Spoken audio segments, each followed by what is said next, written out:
যেটা আল্লাহ রাব্বুল আলামিন সূরা বাকারা 2 নম্বর সূরার 186-96 নম্বর আয়াতে বলছেন, ওয়া আতিমুল হজ্জ ওয়াল উমরাতা লিল্লাহ, তোমরা একমাত্র আল্লাহর জন্য, আল্লাহর উদ্দেশ্যে, আল্লাহর নিমিত্তে তোমরা হজ এবং উমরা পালন করো।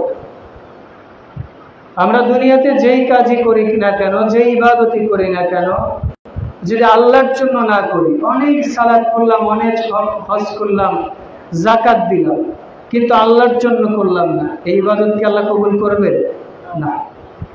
আল্লাহ প্রত্যেকটি ইবাদতের পূর্বে ইখলাস, তাওহীদ, খুলুসিয়াত লিল্লাহ এই কথাগুলো বলেছে। তবে হজ্জের ক্ষেত্রে তিনি বিশেষ করে বলেছে, কারণ যারা হজ করতে যায় তারা দুনিয়ার কোনো মানুষ, দুনিয়ার কোনো প্রেসিডেন্ট অথবা সৌদির রাজা বাদশাহ এদের মেহমান না। যারা হজ করে তারা সরাসরি আল্লাহর মেহমান বলি সুবহানাল্লাহ। কারণ আল কাবাতু বাইতুল্লাহ, কাবা হচ্ছে আল্লাহর ঘর, আর এই কাবা ঘরে আল্লাহ রাব্বুল আলামিন যাদের উপর হজ ফরজ করেছে, যাদের উপর সামর্থ্য দিয়েছে, মান ইসতাতা ইলাইহি সাবিলা, যাদের সেখানে যাওয়ার মতো দৈহিক, আর্থিক, মানসিক, শারীরিক সামর্থ্য রয়েছে, তাদেরকে আল্লাহ স্পেশাল ভাবে সেখানে ডেকেছে এবং বলেছে, বান্দা তোমরা আমার মেহমান, তোমরা এই হজ্জে আসবা যদি লিল্লাহ, আমার জন্য হজ করো। আল হজ্জুল মাবরুর, যদি আমি আল্লাহ তোমার হজ কবুল করে নেই, লাইসা লাহুল জাযাউ ইল্লাল জান্নাহ, তাহলে তোমার জন্য একমাত্র প্রতিদান জান্নাত ছাড়া অন্য কিছু হতে পারে না। সুবহানাল্লাহ। তো আমরা হজ্জের ফজিলত জেনেছিলাম, তবে হজ্জের ফজিলতের ক্ষেত্রে আরো কিছু মাসালা রয়েছিল, যেরকম আমরা কাবা ঘর তাওয়াফ করি, সাফা মারওয়া সাই করি, আরাফার মাঠে অবস্থান করি, মসজিদে নববী, মসজিদে হারামে সালাত আদায় করি, এরও কিছু ফজিলত রয়েছে।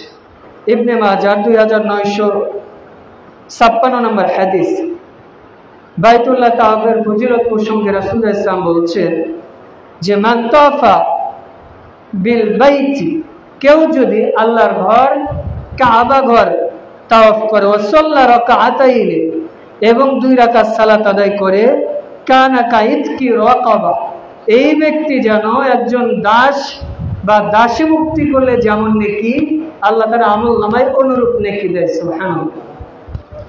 দাস বা দাসী মুক্তি করার মর্যাদা বা নেকি হচ্ছে, রাসূলুল্লাহ সাল্লাল্লাহু আলাইহি ওয়াসাল্লাম বলছেন, কেউ যদি একজন পরাধীন দাস বা দাসকে মুক্তি করে, এই ব্যক্তি যদি কোনো ব্যক্তির হক নষ্ট না করে, শিরকে আকবার না করে, আল্লাহকে সব পাপ ক্ষমা করে দেয়। সুবহানাল্লাহ। এরপর যারা বিশেষ করে হজ্জে যে হাজের আসওয়াদে চুম্বন করে বা রুকনে ইয়ামানিকে স্পর্শ করে, হাজার আসওয়াদের ক্ষেত্রে বিধান রয়েছে যে কেউ যদি স্পর্শ করতে নাও পারে, চুম্বন করতে নাও পারে, সে দূর থেকে ইশারার মাধ্যমে চুম্বন করার, যদি ইঙ্গিতের মাধ্যমেও করে, এর কারণেও আল্লাহ তার আমল নামায় নেকি দিয়ে দেয়। সুবহানাল্লাহ। আমরা বলি এটাকে হাজার আসওয়াদ, মূলত এটা জান্নাতের একটা পাথর, যেটা একেবারে চকচকে ধবধবে, জান্নাতের একেবারে সাদা পাথর ছিল। তো রাসূলুল্লাহ সাল্লাল্লাহু আলাইহি ওয়াসাল্লাম বলছেন, এই পাথরে মানুষ যখন চুম্বন করলো, মানুষের এই পাপ পঙ্কিলতার কারণে, যুনুবের কারণে, গুনার কারণে এই পাথরটা আস্তে আস্তে কালো কুচকুচে হয়ে গেছে। যদিও আমরা হাজার আসওয়াদ বলতে বুঝি যে ইউটিউব ফেসবুকে দেখি যে সুন্দর একটা জায়গা গোল, ওইটা বোধহয় হাজার আসওয়াদ, কিন্তু মূলত হাজার আসওয়াদ একটা বড় পাথর ছিল, কালের পরিক্রমায় সেটা ভেঙে গেছে, ছোট ছোট টুকরো হয়ে গেছে। ভেঙে যাওয়ার পর আপনি দেখবেন ইউটিউবে বা গুগলে বা সরাসরি যে এরকম একটা জায়গা আছে, ওখানে ছোট ছোট 6-7টা পাথরের মতো আছে। মূলত ওই ভেঙে যাওয়া পাথরের অংশই ওইখানে জোড়া লাগানো আছে। তো ওইখানে যদি কেউ চুম্বন করে, রাসূলুল্লাহ সাল্লাল্লাহু আলাইহি ওয়াসাল্লাম বলছেন যে কিয়ামতের দিন কেউ যদি দুনিয়াতে হাজার আসওয়াদে চুম্বন করে, স্পর্শ করে, রুকনে ইয়ামানিকে স্পর্শ করে, আল্লাহ রাব্বুল আলামিন এই দুইটাকে জিহ্বা দিবে, ওই জিহ্বা দিয়ে কথা বলবে, আল্লাহ অমুক ব্যক্তি আমাকে চুম্বন করেছে, আল্লাহ এই ব্যক্তির কথা শুনে এই ব্যক্তিকে মাফ করে দিবে। সুবহানাল্লাহ। আল্লাহ রাব্বুল আলামিন তাকে অঙ্গ প্রত্যঙ্গ দিবে, তাকে আমাদের যেরকম হাত পা আছে এইরকম দিবে, এইগুলো দিয়ে আল্লাহকে বলবে, আল্লাহ এই লোক আমাকে স্পর্শ করেছিল, আমার হাতে স্পর্শ করেছিল, পায়ে স্পর্শ করেছিল, তাকে চোখ দিবে, আল্লাহ আমার এই চোখকে স্পর্শ করেছিল, আল্লাহ তার সুপারিশ কবুল করে সব গুনাহ মাফ করে দেবে। সুবহানাল্লাহ। তবে কেউ যদি মনে করে যে হাজার আসওয়াদ কেউ যদি চুম্বন না করে তার বোধহয় অনেক পাপ হবে, কিন্তু ওমর ফারুক রাদিয়াল্লাহু তাআলা আনহু একদিন হাজার আসওয়াদে চুম্বন করছেন, সহিহ বুখারী হাদিস। তিনি বলছেন, মা কব্বালতুকা, আমি যদি রাসূলকে চুম্বন করতে না দেখতাম কোশ্চিন কালেও তোমাকে চুম্বন করতাম না। লা দাররু ওয়ালা তানফাউ, তুমি তো মাত্র একটা পাথর। লা দাররু লা তানফাউ, না পারো মানুষের উপকার করতে, না পারো মানুষের কোনো ক্ষতি করতে। আচ্ছা, হাজার আসওয়াদে যদি আমি চুম্বন না করি, ওই পাথর কি আমার কোনো উপকার বা ক্ষতি করতে পারবে? পারবে? কেউ হজ করেছে, হাজার আসওয়াদে চুম্বন করে দেয়, ওর কি পাপ হবে? না, বরং এটা হচ্ছে ইসলামের একটা বিধান, সেখানে চুম্বন করতে হবে। এটা একটা ডিসিপ্লিন, ধারাবাহিকতা। ইসলাম যেটা বলেছে আপনাকে মেনে চলতে হবে।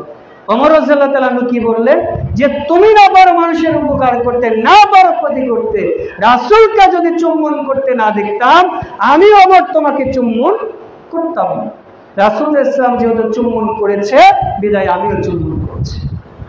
তো রাসূল ইসলামের এটা একটা গুরুত্বপূর্ণ হজ্জের বিধান, হাজার আসওয়াদে চুম্বন করা। এরপরে জমজম কূপের পানি পান করা। যদিও আমরা মনে করি যে জমজম কূপের পানি দাঁড়িয়ে পান করার সুন্নাহ, কিন্তু রাসূল ইসলাম দাঁড়িয়ে পান করেছে। আপনি দাঁড়িয়ে পানি পান করতে পারেন। এই যে আমি খুতবা দিচ্ছি, এখন আমি যদি চাই পানি দাঁড়িয়েও পান করতে পারি, বিধান আছে। তবে উত্তম হচ্ছে বসে পান করা, সেটা জমজমের পানি হোক অথবা দুনিয়ার যে কোনো বৈধ পানি হোক। আমরা অনেক সময় বাম হাতে পানি পান করি, দাঁড়িয়ে পান করি, বাম হাতে খাবার খাই, এটার মাধ্যমে নিজেকে আধুনিক বা সভ্য প্রমাণ করতে চায়।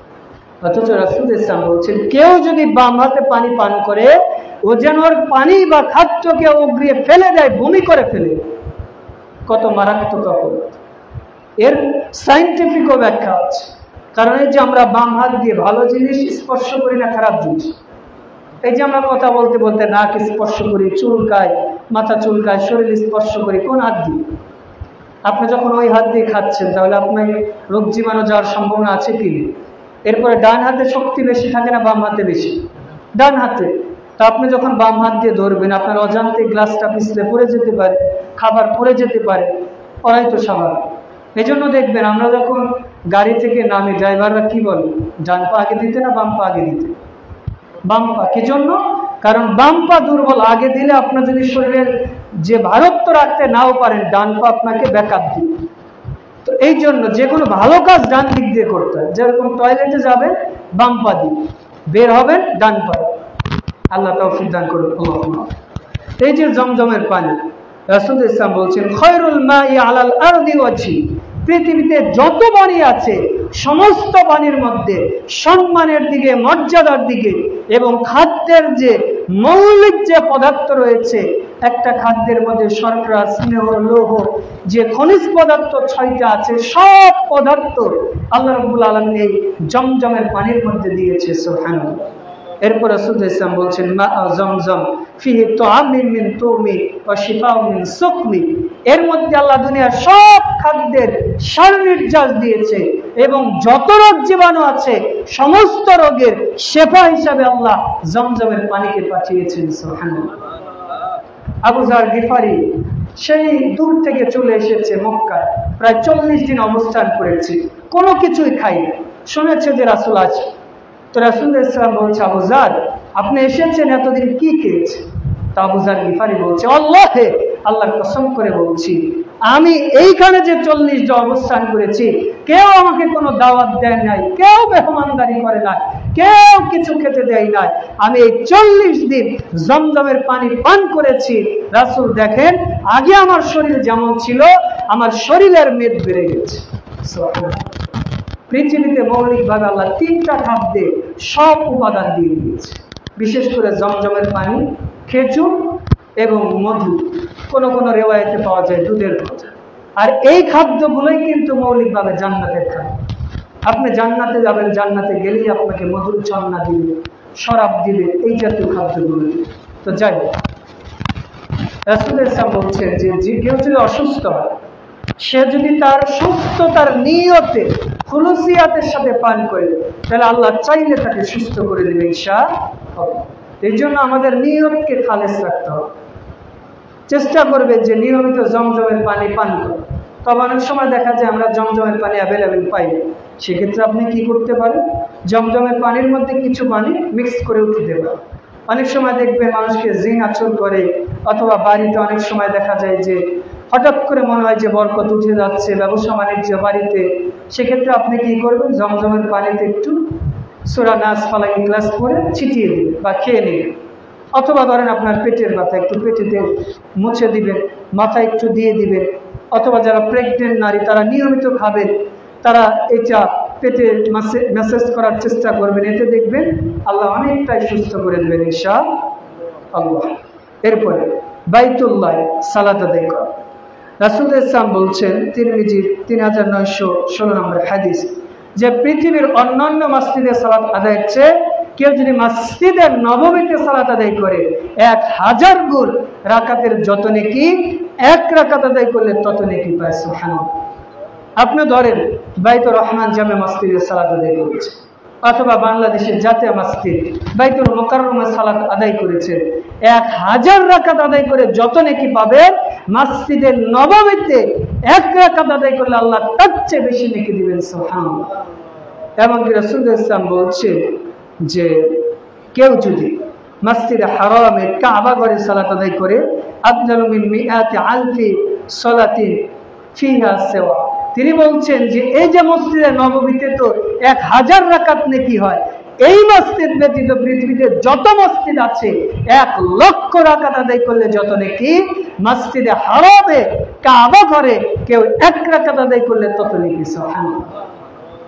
এই জন্য আমাদের যাদের সামর্থ্য আছে আমরা হজ করার চেষ্টা করবো, আল্লাহ তৌফিক দান করুন। এবার আসি মোটামুটি আমরা হজ্জের যে জায়গাগুলো যেতে হয় এর ফজিলত জানি। এবার আমরা জানবো যে হজ্জের প্রস্তুতি আমরা কিভাবে নিই।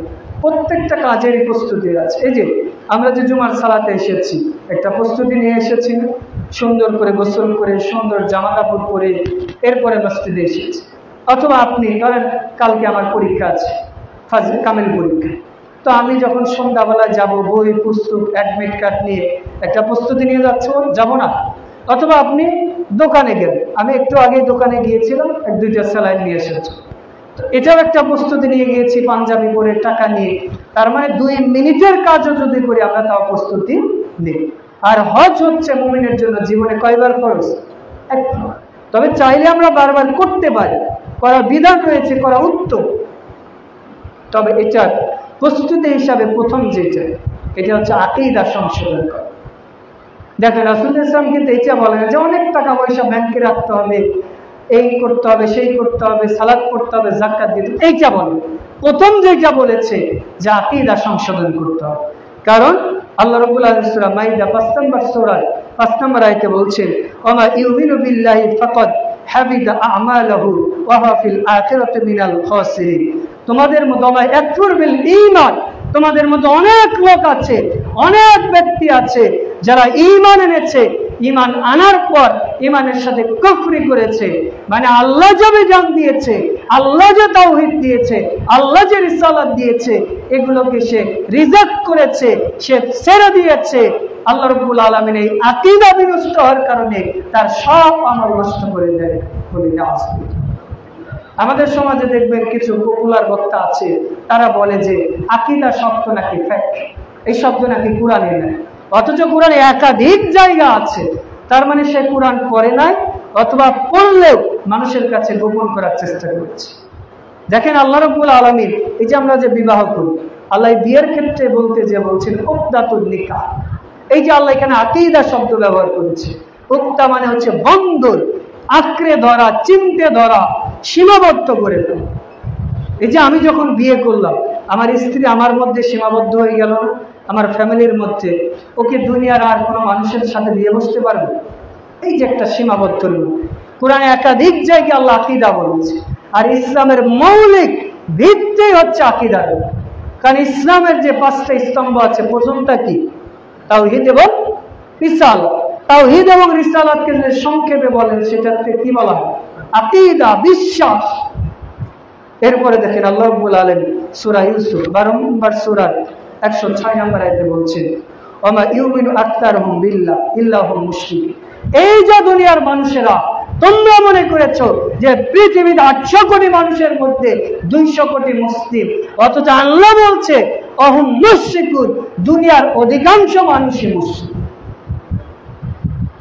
এখানে 600 কোটি মানুষের হিসাব কিন্তু বা এই 200 কোটি মানুষ যারা ঈমান এনেছে, আল্লাহ এদের কথাই বলেছে যে তারা ঈমান এনেছে, ঈমান আনার পরেও আকীদা সংশোধন করে না, ঈমান বহির্ভূত কাজ করেছে, এর কারণে তারা কি হয়ে গেছে? মুশরিক। শেখ সালেহ আল উসাইমিন বলছেন, আল আকীদাতুস সহিহাতু হিয়া আসলুদ দীনিল ইসলাম ওয়া আসাসুল মিল্লাহ। সহিহ আকীদা, সঠিক আকীদা হচ্ছে ইসলামের মূল ভিত্তি, যার উপরে ইসলাম দ্বন্দ্বে। এই যে আমি যে মেম্বারের উপর দাঁড়িয়েছি, ধরেন আমার শরীরে শক্তি আছে, সব ঠিক আছে, মানে আমার সালাত সিয়াম সব ঠিক, কিন্তু আমি মেম্বারের উপর দাঁড়ালাম, ভাঙ্গা চূড়া ময়লা আবর্জনা দাঁড়িয়ে খুতবা দেওয়া সম্ভব?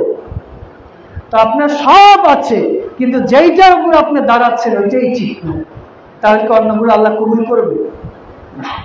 তার মানে প্রত্যেক ইবাদতের মূল শর্ত হচ্ছে আকীদা সংশোধন করা। এরপরে হজ্জের দ্বিতীয় যেটা প্রস্তুতি, সেটা হচ্ছে হালাল সম্পদ দিয়ে আপনি হজ করা।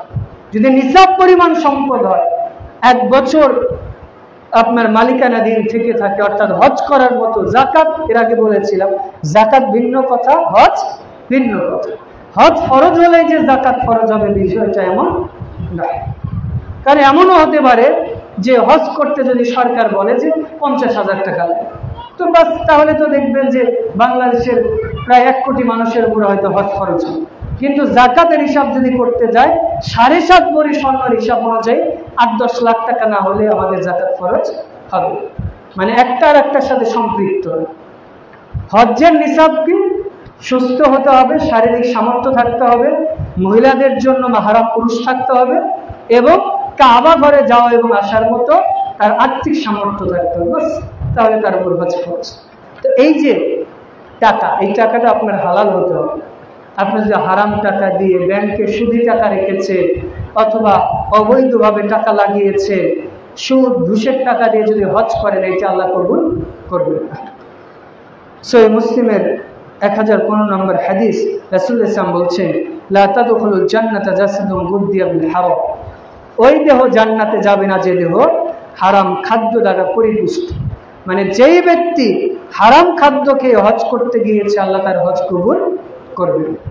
এরপর 3 নাম্বার, হজ কাফেলা, এবং মানে হজ কাফেলা যারা আছে তারা অবশ্যই সঠিক মানহাজ পোষণ করে কিনা, অথবা তারা হজ্জের মাসআলা মাসাইল হুকুম আহকাম ঠিকভাবে জানে কিনা, এটাও আপনার জানা জরুরি। এবং হজ্জের পূর্বে আপনাকে প্রশিক্ষণ নিতে হবে। ধরেন আপনি কোরিয়াতে গেলেন, চীনে গেলেন, আপনি ভাষা জানেন না, তাদের কালচার জানেন না, যে জানে আর যে জানে না দুইজনের কি বেতন সমান হবে? সমান হবে? চীনে আপনি যাবেন, আপনি চীনের ভাষা জানেন, যেরকম আমার এক রুমমেট তো চীনে পড়ালেখা, তো আমাকে বলছে যে শহীদুল্লাহ, যদি আমি এখানে চীনের ভাষা যদি শিখি বা জানি, তাহলে ওরা আমাকে ফুল স্কলারশিপ দিবে। আর আমি যদি চীনের ভাষা বাদ দিয়ে ইংরেজিও পারি, অনেক পারি, তারপরে আমাকে অর্ধেকের বেশি দিবে। তার মানে দেখেন, ওই দেশের ভাষা যদি পারে, তাহলে আমি ধরেন ইংরেজি খুব ভালো জানি, আরবি খুব ভালো জানি, কিন্তু চীনা ভাষা জানি না, তার মানে আমি ফুল স্কলারশিপ পাবো। ঠিক আপনি হজ করলেন, কিন্তু হজের মাসআলা মাসাইল জানেন না, আমরা জানার পরেই তো দ্বিধাদ্বন্দ্বে পড়েছি। কারণ বিশেষ করে হজ্জের এবং যাকাত ইসলামের মৌলিকভাবে 3-4টা বিষয়ের মাসালা খুব সেন্সিটিভ। বিশেষ করে হজ্জের মাসালা, যাকাতের মাসালা এবং তালাকের মাসালা, আর একটা হচ্ছে সম্পদ বন্টনের মাসালা। এই 4টা মাসালা শরীয়তের একটা গুরুত্বপূর্ণ। মানে অনেক সময় আমরাই এই যে 15-16 বছর থেকে পড়ালেখা করি, এরপরেও কনফিউজড হয়েছে। তো এই জন্য যদি আপনি জীবনেও জানেন না, এরপরে যদি হজ করতে যান, আপনার ভুল করাটাই স্বাভাবিক। এই জন্য রাসূলুল্লাহ সাল্লাল্লাহু আলাইহি ওয়াসাল্লাম বলছেন, লা তুসাদি ইল্লাল মুমিন ওয়া লা তুআমাকা ইল্লা তাকিয়্যিন। তোমরা মুমিন ছাড়া কাউকে দাওয়াত দিয়ে খাওয়াবে না, এবং যারা আল্লাহওয়ালা, ইসলামের বেসিক নলেজ রয়েছে, এদের ছাড়া তোমরা মৌলিক ইসলামের বিধানগুলো পালন করার চেষ্টা করবে। এই জন্য তো রাসূলুল্লাহ সাল্লাল্লাহু আলাইহি ওয়াসাল্লাম যাদের জ্ঞান গরিমা রয়েছে তাদেরকে বলেছে আতরওয়ালার মতো, আর যাদের ইসলামের জ্ঞান নাই তাদেরকে হাতরওয়ালার মতো বলেছে। আতরওয়ালার কাছে গেলে যদি আতর দেয় তো আপনি সুঘ্রাণ পাবেন, না দিলেও সুঘ্রাণ পাবেন। এই জন্য হজ্জের পূর্বে আমরা যে কওমের সাথে, যে কাফেলার সাথে যাব, তারা সঠিকভাবে হজ করাই কিনা এটা আমাদের জানতে হবে, এমনকি প্রশিক্ষণ নিয়েই যেতে হবে। আর সর্বশেষ যেটা, হজ এবং ওমরার মাসআলা মাসাইল একেবারে বিশুদ্ধভাবে নিজেও জানার চেষ্টা করতে হবে, আলেম ওলামাকেও জিজ্ঞেস করতে হবে। এরপরে ওখানে যাওয়ার পরে বিশেষ করে যারা হজ্জে যাচ্ছে বা যাবে, আপনাদের জন্য একটা আমি সহজ বুদ্ধি শিখিয়ে দিই। আপনি যদি আপনার স্মার্টফোন থাকে তাহলে ফোনের মধ্যে একটা অ্যাপ আছে, অ্যাপটা আপনি ডাউনলোড করার পরে কানে আপনি হেডফোন লাগাবেন, ওইখানে আপনি সেটিংয়ে যে বাংলা অপশন লাগাবেন, ওরা যদি আরবিতেও কথা বলে আপনি ওইখানে বাংলা শুনতে পাবেন। ধরেন আমি আরবিতে জিজ্ঞেস করলাম মাসমুখ, আপনি তো জানেন না এটা মানে কি, তো ওইখানে বলে দিবে যে তোমার নাম কি, বললো আরবিতে, কিন্তু আপনাকে ট্রান্সলেশন করে দিবে বাংলাতে, যে ভাষা আপনি সেটিং করবেন। এটা আপনার জন্য সহজ হতে পারে। যদি এটা না বুঝেন, না পারেন, তাহলে দেখবেন প্রত্যেক মোড়ে মোড়ে বিভিন্ন শায়েখরা আছে, তাদেরকে জিজ্ঞেস করবেন, আপনার পতাকা দেখে ওরা বুঝবে যে আপনি বাঙালি, তখন বাঙালিদের কাছে পাঠিয়ে দিবে। বিভিন্ন মদিনা ভার্সিটির ছাত্র আছে, আমারও এক বড় ভাই, সে এবার হজ্জে দায়িত্বে আছে, দোয়া করে আল্লাহ তাকে কবুল করুক। আমি তো আপনারা চাইলে বাঙালিদের কাছ থেকে মাসালাগুলো শিখে নিতে পারেন। মানে জানার অনেক অপশন আছে যদি আমরা চেষ্টা করি। আল্লাহ রাসূল এই জন্য তো বলছেন মান জাদ্দা ওয়াজাদ, যে চেষ্টা করে সে পায়, ইন্নামাল উসরি ইউসরা, চেষ্টার সাথেই সফলতা। যদি আমরা চেষ্টা করি আল্লাহ আমাদের সফলতা দিবেন ইনশাআল্লাহ। এরপর হজ্জের শর্তাবলী, হজ করার জন্য মৌলিকভাবে কি শর্ত বলছে? বিশেষ করে প্রথমত মুসলিম হতে হবে। যদি আমরা মুশরিক হই, অমুসলিম হই, তাহলে আমাদের উপর হজ ফরজ না। 2 নম্বর হচ্ছে জ্ঞানবান হওয়া। যে পাগল, যার জ্ঞান নেই, যার স্বাভাবিক সেন্স নেই, এদের উপর হজ ফরজ না। রাসূলুল্লাহ সাল্লাল্লাহু আলাইহি ওয়াসাল্লাম আবু দাউদের 4403 নম্বর হাদিসে বলছে, রুফিয়াতিল আকলাম আনিত সালাতা, আল্লাহ রাব্বুল আলামিন 3 শ্রেণীর ব্যক্তির উপর থেকে কলম উঠিয়ে দিয়েছে। তার মধ্যে অন্যতম হচ্ছে আনিল মাজনুন হাত্তা ইয়াকবিল, অর্থাৎ ওই ব্যক্তি যে পাগল, যতক্ষণ না তার স্বাভাবিক সেন্স ফিরে না আসে, এই ব্যক্তির উপর হজ ফরজ না। এরপর 3 নম্বর হচ্ছে বালেগ হতে হবে। নাবালক, অপ্রাপ্ত বয়স্ক, এদের উপর হজ ফরজ। আপনি হজ্জে যাচ্ছেন, আপনার নাবালক বাচ্চাকে নিয়ে যেতে পারেন, ও যে হজ করলে, উমরা করলে, এটা নেকি আপনি পাবেন। কিন্তু ও বালেগ হওয়ার পরে যদি হজ ফরজ হয়, আপনি যদি বলেন যে নাবালক অবস্থায় হজ করিয়েছে, এটা হবে না। বরং হজ্জের অন্যতম একটা শর্ত, তাকে বালেগ হতে হবে, সাবালক হতে হবে। সাবালক কিভাবে বুঝবেন? নারী এবং পুরুষের, বিশেষ করে মিন্স বা পুরুষদের অঙ্গ প্রত্যঙ্গ বিভিন্ন জায়গায় পরিবর্তন হবে, বিভিন্ন জায়গায় লোক বাজাবে, এইটার মাধ্যমে সে বালেগ হয়েছে বোঝা যাবে। এরপরে বিশেষ করে স্বাধীনতা। কেউ যদি পরাধীন হয়, দাস দাসী হয়, তার অনেক টাকা পয়সা আছে, এরপরে তার উপর হজ ফরজ। তারপরে হচ্ছে আমাদের দৈহিক এবং আর্থিক সামর্থ্যবান হতে হবে। দৈহিক সামর্থ্য তো আছে, আর্থিক এবং দৈহিক দুইটাই থাকতে হবে। যে আমার অনেক টাকা পয়সা আছে কিন্তু আমি যেতেই পারি না, চলতেই পারি না, তাহলে আমার উপর হজ জরুরত নাই। সেক্ষেত্রে আমি একটা কাজ করতে পারি, কেউ হজ করেছে, তাকে দিয়ে আমি বদলে হজ করাতে পারি, এটাও বৈধ আছে, তাহলে আমি ওই নেকিটা পেয়ে যাই। এরপরে 6 নম্বর হচ্ছে মহিলাদের জন্য মাহরাম পুরুষ থাকতে হবে। যদিও সৌদি সরকার আইন করেছে যে গাইরে মাহরাম, অর্থাৎ মাহরাম ছাড়াও হজ করতে পারে। সৌদি সরকারকে সারা দুনিয়ার মানুষ আইন করলেও কিয়ামত পর্যন্ত ইসলামের আইন পরিবর্তন হবে।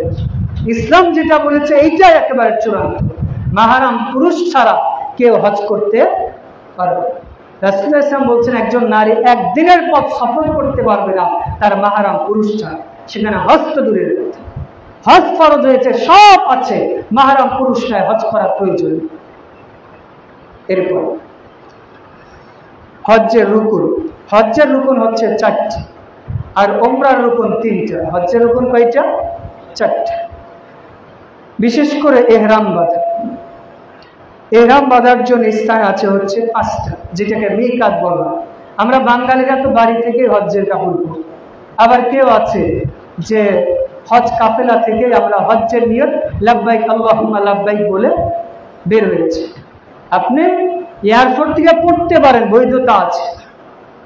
তবে বাংলাদেশের জন্য যে হজ্জের নির্দিষ্ট মিকাত ইয়ালামলাম, ওইখান থেকে বাঁধার আগে কিন্তু বিমানের হুইসেল দেয়, একটা ঘোষণা এলান দিয়ে। আপনি সেখানেও কাপড় চেঞ্জ করতে পারেন, যদি না পারেন এয়ারপোর্ট থেকে পড়ে যাবে, কিন্তু আপনি সেখান থেকে লাব্বাইক আল্লাহুম্মা হাজ্জাতান, লাব্বাইক আল্লাহুম্মা উমরাতান এটা বলতে হবে। আপনি কাপড় পরে গেছেন এখান থেকে, কিন্তু বাড়িতে যে আপনি মিকাতে যে লাব্বাইক উমরাতান বা হাজ্জাতান এটা বলতে হবে। এই যে আপনারা ধরেন বিভিন্ন কোম্পানিতে চাকরি করেন, ড্রেস হয়তো আপনি বাসা থেকে পরে গেলেন, তো বাসা থেকে পরে গেলেন এটাও পরা হলো, আবার ওখানে যে পরে গেলেন সেটাও পরা হলো। হয়তো আপনার ওখানে যে পরার অপশন নাই, এই জন্য আপনি বাসা থেকে পরে গেলেন, তো এটার কারণ কি আপনার বেতন কম বেশি হবে? এতে সমস্যা নেই, যদি জায়গা না থাকে আপনি এয়ারপোর্ট থেকে পরে যাবেন, কিন্তু লাব্বাইক উমরাতান বা হজ্জাতান কোথায় বলবেন? মিকাতে, যেখানে ঘোষণা দিবেন। ওখানে হজ কাফেলার যারা আছে এয়ারপোর্ট থেকে, বিমানবালা যারা আছে তারা ঘোষণা দিয়ে দিবে যে আমরা মিকাতে চলে এসেছি, একটু আগ থেকে তারা বলে দেবে। বিশেষ করে মিকাত হচ্ছে 5টা: জুল হুলাইফা, জুহফা, করনে মানাজিল, ইয়ালামলাম এবং জাতুল ইরাক। বিশেষ করে আমরা ইয়ালামলাম যেখানে, এখান থেকে আমরা হজ্জের নিয়ত করে ফেলবো ইনশাআল্লাহ। এরপর 2 নম্বর হজ্জের রুকুন আরাফায় অবস্থান করা, যেটা আমাদের বিশেষ করে 9 তারিখ সন্ধ্যা থেকে সূর্য ওঠা পর্যন্ত, অর্থাৎ বিশেষ করে সূর্য যখন একটু হেলে যাবে তখন থেকে সূর্য ডোবা পর্যন্ত সেখানে অবস্থান করাটা আমাদের জরুরত। এরপরে 3 নম্বর হচ্ছে তাওয়াফে ইফাজা করা, যেটা সূরা হজ 22 নম্বর সূরার 29 নম্বর আয়াতে আল্লাহ রাব্বুল আলামিন বলেছে, সেখানে থেকে মিনায়, এরপরে জামরায়ে আকাবা 7টা করে পাথর নিক্ষেপ করতে হবে। সর্বশেষ যেটা সেটা হচ্ছে সাই করতে হবে। আল্লাহ রাব্বুল আলামিন বলছেন আতিমু হজ্জ আল উমরাতা লিল্লাহ, তোমরা আল্লাহর জন্য হজ এবং উমরা করো, এবং সাফা মারো, এবং কাবা যে রয়েছে এগুলো, কাবা ঘর হচ্ছে তাওয়াফ করতে হবে, এবং সাফা মারওয়া সাই করতে হবে। এই কয়টা হচ্ছে মৌলিকভাবে হচ্ছে রুকুন। তবে উমরার রুকুনের ক্ষেত্রে কি এই সবগুলোই আছে, একটা শুধু বাদ যাবে, আরাফায় অবস্থান করতে হবে। মানে আরাফায় অবস্থান করা উমরার জন্য জরুরত। হজ্জের জন্য আপনার মোটামুটি 9, 10, 11 অথবা 12, এই 3 দিন, বিশেষ করে 3 দিন তো লাগবেই হজ্জের জন্য। এরপর আমরা যদি 9, 10, 11, 12, 13 এই 5 দিন থাকি তাহলে উত্তম। কিন্তু উমরার জন্য আপনি 2-3 ঘন্টার মধ্যেই করতে হবে। একটু চুলটা ছোট করলেন, ইহরাম করলেন, সাফা মারওয়া সাই করলেন, কাবা ঘর তাওয়াফ করলেন, আপনার উমরা হয়ে গেল। তার মানে উমরা করতে 2-3 ঘন্টাই লাগে, আপনি উমরা করতে পারেন। এরপরে আমাদের বিশেষ করে হজ্জের বিধানাবলী, হজ আমরা করলাম, হজ্জের রুকুন বিধিবিধান জানলাম, ওয়াজিব আমরা জেনেছি। তবে হজ্জের ক্ষেত্রে আমরা ওয়াজিব হচ্ছে মৌলিকভাবে উমরার ক্ষেত্রে 2টা, সেটা হচ্ছে মিকাত থেকে ইহরাম বাঁধতে হবে। হজ এবং উমরার ক্ষেত্রে উভয় মিকাত থেকে ইহরাম বাঁধতে হবে, এবং চুল খাটো করতে হবে। চুল কাটা এবং খাটো 2টাই জায়েজ, তবে নেড়া করে ফেলা এটাই হচ্ছে উত্তম। আবারও বলি, চুল খাটো করা এবং নেড়া করা 2টাই বৈধতা আছে, তবে উত্তম হচ্ছে আপনার চুলটা নেড়া করে ফেলা। আপনি 2টাই করতে পারেন। উমরার ক্ষেত্রে আপনাকে মিকাত হতেই ইহরাম বাঁধতে হবে। এই যেটা বললাম ইহরাম বাঁধা, মিকাত থেকে আপনাকে ইহরাম বাঁধতে হবে। এমনকি রাসূলুল্লাহ সাল্লাল্লাহু আলাইহি ওয়াসাল্লাম বলছেন যে কারো বাড়ি একেবারে হারামের এরিয়াতে, একজন বলছেন রাসূল আমার বাড়িটা একেবারে হারামের এরিয়াতে, মানে এটা হারাম আর এখানে তো বলছে আমি বাড়ি থেকে কাপড় পরে যাই।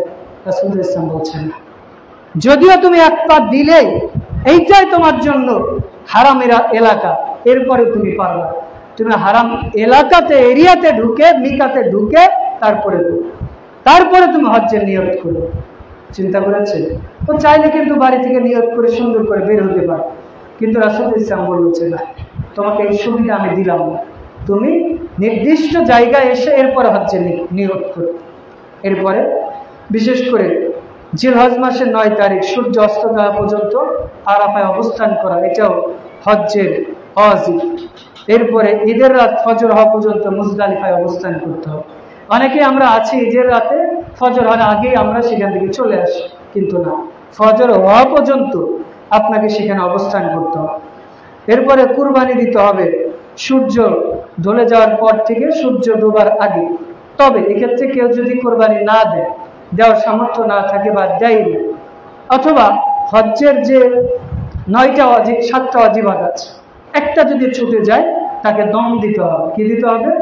দম, যেটাকে আমরা যদি বলি ফাইন বা জরিমানা। কোনো একটা ওয়াজিবাত ছুটে গেছে, আপনি যদি কোরবানি না করতে পারেন, এইটার দম হচ্ছে আপনাকে 10 দিন সিয়াম রাখতে হবে। সেই 10 দিন সিয়াম কি? 11, 12, 13 আইয়ামে তাশরিকের 3 দিন, আর বাড়িতে এসে বাকি 7 দিন রাখবে। কেউ প্রশ্ন করতে পারেন কি ব্যাপার, আমরা তো জানি আইয়ামে তাশরিকের 3 দিন সিয়াম রাখা জায়েজ। জায়েজ নাই। তবে জায়েজ আছে কাদের জন্য? যারা আল্লাহর মেহমান, যারা হজ্জে গেছে, আরাফায় আছে, তাদের জন্য এই বিধান। তারা তো আল্লাহর মেহমান, তারা সিয়াম রাখতে পারে। কিন্তু আমাদের জন্য এই 3 দিন, ঈদের দিন, ঈদুল ফিতর, ঈদুল আজহা, মোট 5 দিন সিয়াম রাখা জায়েজ নাই, নিষেধ রয়েছে। আর কারো যদি ওয়াজিব ছুটে যায় তাহলে তাকে দম দিতে হবে একটা ছাগল। যদি একটা ছাগল না দিতে পারে তাহলে তাকে 3 দিন সিয়াম রাখতে হবে, অথবা 6 জন মিসকিন খাওয়াতে হবে। আপনি হজ্জের এই যে ওয়াজিবগুলো আছে, নেরা করা, কোরবানি করা, কোনো অন্য যেগুলো আছে এগুলো করেন না, তাহলে দম দিতে হবে আপনাকে, একটা কোরবানি দিয়ে দেন। যদি না পারে একটা ছাগল কোরবানি করতে হবে, না দিতে পারলে 3 দিন সিয়াম, অথবা 6 জন দাসকে খাওয়াতে হবে, ফকির মিসকিনকে খাওয়াতে হবে। এরপরে 5 নাম্বার চুল কাটা বা নেড়া করা। 6 নাম্বার মিনাতে 2 রাত অবস্থান করা, এটাও হজ্জের ওয়াজিব। এরপরে সর্বশেষ যেটা বিদায় তাওয়াফ, যেটা বিদায়ী অর্থাৎ তাওয়াফ ইফাজা যেটাকে বলে, এটাও করা জরুরত। আর উমরার জন্য তো বললাম যে মিকাত থেকে ইহরাম বাঁধা আর চুল খাটো করা বা নেড়া করা, এইগুলো হচ্ছে মৌলিকভাবে উমরার জন্য ওয়াজিব। এরপরে আমরা যখন নির্দিষ্ট জায়গায় পৌঁছে যাব তখন লাব্বাইক হাজ্জাতান বা লাব্বাইক উমরাতান এই শব্দগুলো বলতে হবে। আর এবার আমরা বিভিন্ন জায়গায় মিনায়, আরাফায় যে অবস্থান করবো, এখানে আমাদের কি কি কাজ? মিনায় আমাদের যাওয়ার পর জোহর, আসর, মাগরিব এবং এশা ওয়াক্ত মতো আদায় করব। মিনাতে যাওয়ার পরে জোহর, আসর, মাগরিব, এশা 4 ওয়াক্ত সালাত ওয়াক্ত মতো আদায় করব। তবে নির্দিষ্ট সালাত যেরকম জোহরের 4, আসরের 4 এরকম 2 রাকাত 2 রাকাত করে কসর। জোহর, আসর, মাগরিব, এশা, জোহরের 2, আসরের 2, মাগরিবের 3, এশার 2 আর বিতেরটা পড়তে হবে। এরপরে আরাফায় অবস্থান করতে হবে 9 তারিখ। মিনা থেকে সূর্য ঢলে যাওয়া থেকে শুরু করে সূর্য ডুবে যাওয়া পর্যন্ত যে টাইমটা আছে, মানে জোহরের আগ থেকে সূর্য ডুবে যাওয়া পর্যন্ত অবস্থান করাটাও এখানে আমাদের জন্য জরুরি। তবে এখানে আর একটা বিধান আছে, একই আজান হবে একটা, 2 ইকামতে জোহর এবং আসরের সালাত পড়তে হবে। খেয়াল করুন, আজান কয়টা? একটা, তবে ইকামত 2টা, জোহর এবং আসরের সালাত এখানে আদায় করতে হবে, এমনকি কসর করতে হবে। সেখানে আমরা আরেকটা বাক্য বা কালিমাগুলো পড়তে পারি, লা ইলাহা ইল্লাল্লাহ ওয়াহদাহু লা শারীকা লাহু লাহুল মুলকু ওয়া লাহুল হামদু ওয়া হুয়া আলা কুল্লি শাইইন কাদির, কালিমা তাওহীদ আমরা যেটাকে বলি। এইটা কিছু শব্দ হেরফের করেও আমরা করতে পারি। এরপরে আমাদেরকে মুজদালিফায় অবস্থান করতে হবে। মুজদালিফা, ওই যে আমরা আরাফা থেকে এবার কোথায় চলে আসবো? মুজদালিফা। মুজদালিফায় এসে আমাদের মাগরিব এবং এশার সালাত আদায় করতে হবে। এক্ষেত্রে আমাদের মাগরিবের 3 এবং এশার 2 রাকাত কসর করতে হবে। মানে এতক্ষণ যা করলাম সব কিন্তু কসর। আমরা অনেকে আছি যে মনে করি যে হজ্জে এসেছি 5 দিন, 10 দিন, 40 দিনের জন্য আমরা পুরো সালাত আদায় করব। যদি করেন সুন্নাহ বিরোধী হয়ে যাবে। বরং আপনি কসর করাটাই উত্তম, এটা আল্লাহর পক্ষ থেকে একটা নিয়ামত বা মুজিজা। এরপরে আপনাকে কঙ্কর নিক্ষেপ করতে হবে। মুজদালিফা থেকে এসে আপনাকে 10 তারিখ কোরবানি করতে হবে। কোরবানির করার পর আপনাকে কঙ্কর নিক্ষেপ করতে হবে। মোটামুটি 3 দিন জামরা, আকাবা, উস্তা, সুগরা, কুবরা, যে 3টা যে বিশেষ করে জামরা আছে, এখানে 7টা করে পাথর নিক্ষেপ করতে হবে। কেউ আছে পাথর নিক্ষেপ করতে যে এতটাই আবেগী হয়, জুতা ছুঁড়ে মারে, মনে করে শয়তানকে জুতা দিয়ে মারলে বোধহয় বেশি অপমান বোধ করবে না। এত আবেগী হওয়ার কিছুই। পাথর ওখানে আছে, পাশ থেকে আপনি ছোট ছোট পাথর নিয়ে, কেউ আছে দেখবেন দূর থেকে রেঞ্জ করে অনেক দূরে দৌড় মেরে পাথর মারে না। আপনি কাছ থেকে যতটুকু সামর্থ্য আছে ঢেল মারেন, ওইখানেই লাগাতে হবে, এটার তো বিধান। আপনার উদ্দেশ্য হচ্ছে ওইটা ছুঁড়ে মারা। এই যে সালাতে আমি দাঁড়ালাম, শয়তান যদি ওয়াসওয়াসা দেয়, তাহলে রাসূলুল্লাহ সাল্লাল্লাহু আলাইহি ওয়াসাল্লাম বলছেন আউযুবিল্লাহি মিনাশ শাইতানির রাজিম বলে বাম দিকে এরকম বলতো, থুতু মারতে হবে। আমি যে থুতু মারলাম, দেখেছেন কেউ? অথবা দেখো, এই যে হাতে দেখা যাচ্ছে, তার মানে থুতু বলতে কিছু মানে একটা বাতাসের মতো সামান্য, ওই যে কুলিং ফেল যখন বের হয় সামান্য পানির মতো বের হয় না, এটা কি একটু লাগলে গা ভিজে যায়? যখন অনেকক্ষণ লাগে তখন ভিজে যায়। তো বিষয়টা হচ্ছে এমন, মারলাম সামান্য বাতাস, উদ্দেশ্য কি? শয়তানকে এটা দিয়ে আঘাত করা। তো বেশি আবেগী হওয়ার কিছুই নেই, আবার সেলফিবাজি করারও কিছুই। পাথর, ছোট ছোট পাথর আছে, 7টা করে আমরা সেখানে পাথর নিক্ষেপ করবো ইনশাআল্লাহ। এরপরে হজ যখন শেষ, আসার আগে তাওয়াফে ইফাজা করতে হবে। এরপরে সর্বশেষ মিনায় গমন করতে হবে 11, 12 এবং 13 তারিখ। বিশেষ করে মিনায় 2টা রাত্রি যাপন করা, 2 রাত থাকা ওয়াজিব, থাকতেই হবে। এরপর আমাদেরকে বিদায় তাওয়াফ করতে হবে। আমাদের এগুলো বিদায় বিষয় সব পালন করা শেষ, আসার আগে আরো একটা তাওয়াফ করে চলে আসতে। এরপর আমরা আসি, বিশেষ করে হজ হচ্ছে 3 প্রকার। বিশেষ করে ফরজ হজ, হজ্জে তামাত্তুর, হজ্জে ইফরাদ এবং হজ্জে কিরআন।